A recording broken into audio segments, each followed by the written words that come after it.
ছেলেটির শেষ কথা ছিল, তোমাকে ছাড়া ভালোই থাকবো। ছেলেটির লাশটাও ভালো আছে হয়তো আজও।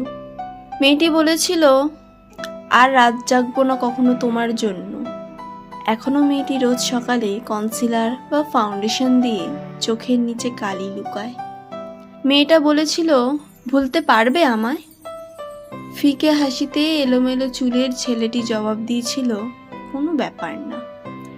ছেলেটি আজ মানসিক হাসপাতালে, হয়তো ভোলার চেষ্টায় সফল হয়নি তার।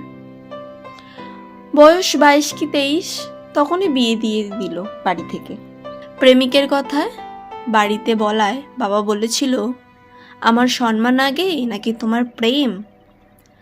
বাবার সম্মান রাখতে মেয়েটা এখনো আকাশের দিকে তাকিয়ে বলে, ক্ষমা করে দিও ভালোবাসা। আর কখনো সিগারেট খাবো না বলে প্রমিস করা ছেলেটি বুক ভরা নিকোটিনের ধোঁয়া। ক্যান্সার ধরা পড়েছে বলে ডাক্তার খুব করে বারণ করেছে সিগারেট খেতে।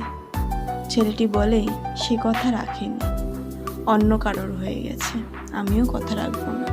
কেউ ভালো থাকে না রে ভাই, বিশ্বাস কর। যারা মন থেকে সত্যিই ভালোবাসে তারা ভালোবাসা হারিয়ে কখনো ভালো থাকে না। সব সামলে নেওয়া যায়, বুকের বাম দিকে চিনচিনে ব্যথাটা সামলানো যায় না কখনো।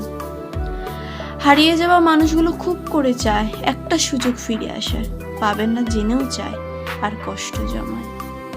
সবার সামলে নেওয়ার ক্ষমতা থাকে না, কেউ ধীরে ধীরে শেষ হয়, কেউ বা তাড়াতাড়ি, কিন্তু আত্মার মৃত্যু তো একসাথেই হয়।